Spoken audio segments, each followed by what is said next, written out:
Hi friends, welcome to Trishka గడ్డం blogs. ఈరోజు మీకైతే జొన్న గడక ఎలా చేసుకోవాలో చూపించబోతున్నాను. దానికంటే ముందు ఈ జొన్నలు తీసుకోవడం వల్ల మనకు కలిగే లాభాలేంటో చెప్పాలనుకుంటున్నాను. ఇందులో పిండి శాతం ఎక్కువ ఉండడం వల్ల మనకి ఇన్స్టంట్ ఎనర్జీ అనేది అయితే వస్తుంది. దీనిలో నియాసిన్ ఉంటుంది. ఇది శరీరంలో కొలెస్ట్రాల్ని తగ్గిస్తుందండి. ఈ జొన్నలు చూసారు కదండి, ఈ జొన్న గడక లావుగా ఉంది కదా.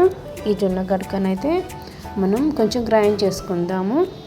ఈ గ్రైండర్ గిన్నెలో తీసుకొని కొంచెం గరలాగా ఉండేలాగా గ్రైండ్ చేసుకుందాము.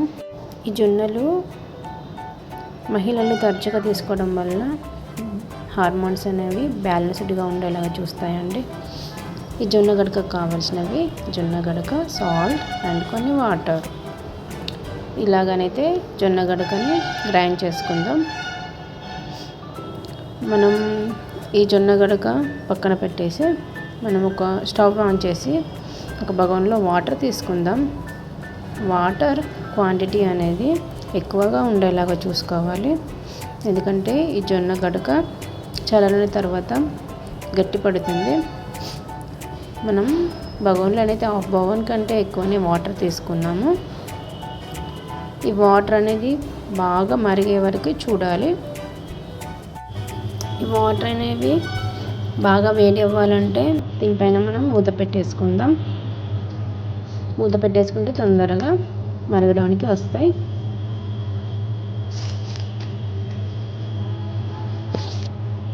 చూసారు కదండి, వాటర్ మరుగుతున్నాయి. ఇందులో మనం సాల్ట్ వేసేసుకుందాం. నేనైతే 1 టీ స్పూన్ సాల్ట్ వేసేసుకుంటున్నాను. ఈ జొన్న గడక అనేది అయితే నేను ఈ సింగిల్ గ్లాస్తో 2 గ్లాసెస్ తీసుకుంటున్నాను. ఈ గ్రైండ్ చేసుకున్న జొన్న గడకని మనం డైరెక్ట్గా ఇందులో పోసేసుకుంటే ఉండలు కడతాయండి.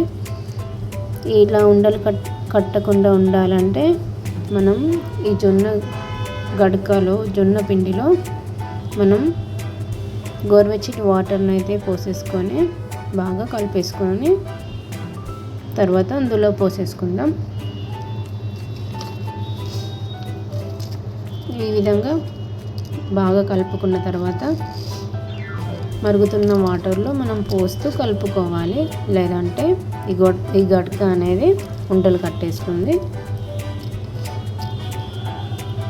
ఈ విధంగా కలుపుకొని బగోన్లోనైతే పోస్తూ కలుపుకుందాం. ఇలా కలుపుతూ ఉండాలి, లేదంటే జొన్న గడక అనేది ఉండలు కట్టేస్తుంది. చూసారు కదండి, 2 మినిట్స్ తర్వాత కొంచెం చిక్కగా పడింది. జొన్న గడక అనేది తీసుకోవడం వల్ల మనకు ఇమ్యూనిటీ పవర్ని అయితే పెంచుతుందండి.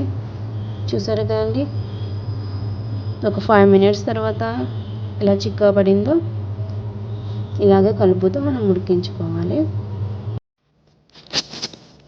చూసారు కదండి, ఇలా 10 మినిట్స్ అయిపోయిన తర్వాత ఇంకా చిక్కగా కావడం స్టార్ట్ అయింది. ఇలానైతే నేను 20 మినిట్స్ ఉడికించుకున్నాను. ఇలా ఉడుకుతుందో చూడండి. 20 మినిట్స్ తర్వాత చూడండి ఎంత చిక్కగా అయిపోయిందో.